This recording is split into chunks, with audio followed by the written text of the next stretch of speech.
ಆಪ್ತ ಗೆಳೆಯ ಅಂಬಿಯಿಂದಲೂ ಈ ವಿಷಯ ಮುಚ್ಚಿಟ್ಟಿದ್ರು ವಿಷ್ಣುವರ್ಧನ್.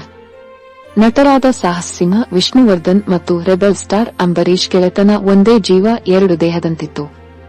ಒಂದೇ ತಾಯಿಯ ಹೊಟ್ಟೆಯಲ್ಲಿ ಹುಟ್ಟಿಲ್ಲ ಅನ್ನೋದು ಬಿಟ್ಟರೆ ಒಡ ಹುಟ್ಟಿದವರ ರೀತಿಯಲ್ಲಿ ವಿಷ್ಣುವರ್ಧನ್ ಮತ್ತು ಅಂಬರೀಶ್ ಇದ್ದರು. ಅಂಬಿ ನನ್ನ ರಾಯಲ್ ಅಂಡ್ ಲಾಯಲ್ ಫ್ರೆಂಡ್ ಎಂದು ವಿಷ್ಣುವರ್ಧನ್ ಹೇಳಿದರು. ಇಬ್ಬರ ಗೆಳೆತನ ಕಂಡವರು ಗೆಳೆಯರು ಅಂದ್ರೆ ಹೀಗಿರಬೇಕು ಅಂತಿದ್ದರು. ವಿಷ್ಣುವರ್ಧನ್ ಸುದ್ದಿ ತಿಳಿದು ಅಳುತ್ತಲೇ ಅಂಬರೀಶ್ ಬಂದಿದ್ದರು. ಮಾಧ್ಯಮಗಳನ್ನು ಉದ್ದೇಶಿಸಿ ಮಾತನಾಡುವ ಸಂದರ್ಭದಲ್ಲಿಯೂ ಕರುವನ್ನು ಕಳೆದುಕೊಂಡ ಹಸುವಿನಂತೆ ಅಂಬರೀಶ್ ಗಳಗಳನೆ ಕಣ್ಣೀರು ಹಾಕಿದ್ದರು. ವಿಷ್ಣುವರ್ಧನ್ ಸಾವಿನ ಸುದ್ದಿ ಸಿಗುತ್ತಿದ್ದಂತೆ ಅಂಬರೀಶ್ ನಂದಿರಲಿಲ್ಲ.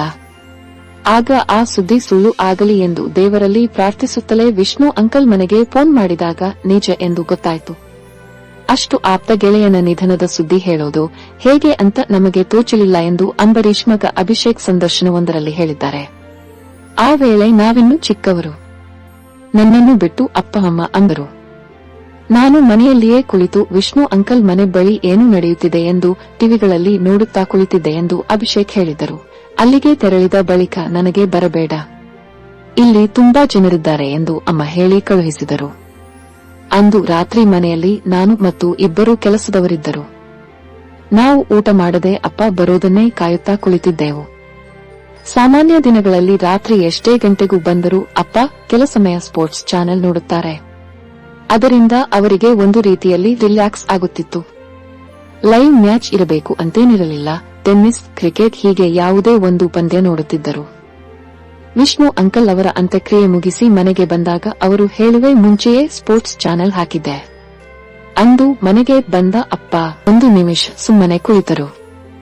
ಟಿವಿ ನೋಡಲಿಲ್ಲ ಎಂದು ಅಭಿಷೇಕ್ ಹೇಳಿದರು. ಮನೆಗೆ ಬಂದ ಕೂಡಲೇ ಅಪ್ಪ ಏನು ಮಾತನಾಡಲಿಲ್ಲ. ಟಿವಿಯನ್ನು ನೋಡದೆ ಆಫ್ ಮಾಡಿದರು. ನಾನು ಊಟ ಮಾಡ್ತೀರಾ ಅಂತ ಕೇಳಿದೆ.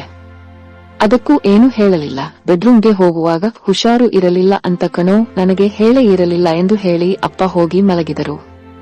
ಅದೇ ಕೊನೆ. ಅದಾದ ಬಳಿಕ ಅಪ್ಪ ಇರೋವರೆಗೂ ವಿಷ್ಣು ಅಂಕಲ್ ನಮ್ಮೊಂದಿಗೆ ಇಲ್ಲ ಎಂದು ಒಮ್ಮೆಯೂ ಹೇಳಿಲ್ಲ. ನಮ್ಮ ಜೊತೆಯಲ್ಲಿಯೇ ಇದ್ದಾರೆ ಎಂಬ ರೀತಿಯಲ್ಲಿಯೇ ಮಾತನಾಡುತ್ತಿದ್ದರು ಎಂದು ಅಭಿಷೇಕ್ ಅಂಬರೀಶ್ ಸಂದರ್ಶನವೊಂದರಲ್ಲಿ ಹೇಳಿದ್ದಾರೆ. ತಮ್ಮ ಅನಾರೋಗ್ಯದ ವಿಷಯವನ್ನು ಅಂಬರೀಶ್ ಬಳಿಯೂ ವಿಷ್ಣುವರ್ಧನ್ ಹೇಳಿಕೊಂಡಿರಲಿಲ್ಲ. ಅವನು ರಾಯಲ್ ಅಂಡ್ ಲಾಯಲ್ ಗೆಳೆಯ. ಅಂಬರೀಶ್ ಬಗ್ಗೆ ಕೇವಲ ಮಾತಿನಲ್ಲಿ ಹೇಳಲು ಸಾಧ್ಯವಿಲ್ಲ. ಅಂಬರೀಶ್ ಅನ್ನೋದು ಒಂದು ಫೀಲಿಂಗ್, ಭಾವನೆ. ಅಂಬರೀಶ್ನನ್ನು ಎಂಜಾಯ್ ಮಾಡೋಕೆ ಮಾತ್ರ ಸಾಧ್ಯ. ಒಂದೇ ತಾಯಿ ಹೊಟ್ಟೆಯಲ್ಲಿ ಹುಟ್ಟಿಲ್ಲ ಅನ್ನೋದನ್ನು ಬಿಟ್ರೆ ಜೀವನದಲ್ಲಿ ಒಟ್ಟಿಗೆ ಇದ್ದೇವೆ. ಅವನು ನನ್ನ ರಾಯಲ್ ಅಂಡ್ ಲಾಯಲ್ ಫ್ರೆಂಡ್ ಅಂತಾನೇ ಕರೆಯುತ್ತೇನೆ ಎಂದು ವಿಷ್ಣುವರ್ಧನ್ ಹೇಳಿದ್ದರು.